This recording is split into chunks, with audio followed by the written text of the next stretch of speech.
paano magpalit ng email address sa inyong Facebook account. Ang gawin nyo lang is punta lang kayo sa inyong Facebook application. Dito sa inyong Facebook homepage, tap nyo yung 3 line na nasa kanang taas na bahagi at punta kayo ng Settings and Privacy dito sa baba. At punta kayo dito sa Settings at tap nyo itong Account Center.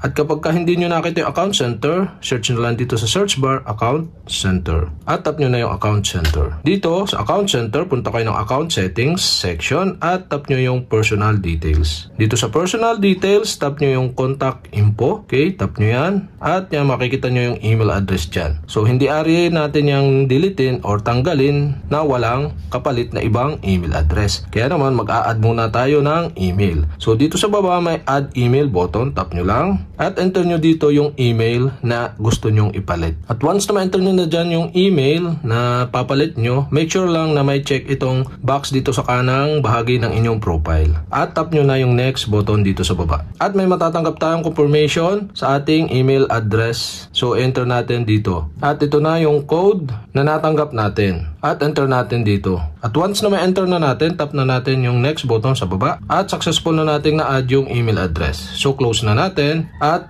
yan na, dalawa na ang email address na nakakonect sa ating Facebook account. So papalitan natin siya, kaya didelete natin yung luma. So delete natin itong isa. Tap nyo lang yung luma na email address. At tap na natin dito yung delete email button. At may magpa-pop up, tap natin yung delete sa pop-up. At yan, successful na nating na-delete. Close na natin. At yan, mawawala na yung isang email address. At yan, successful na nating na-delete.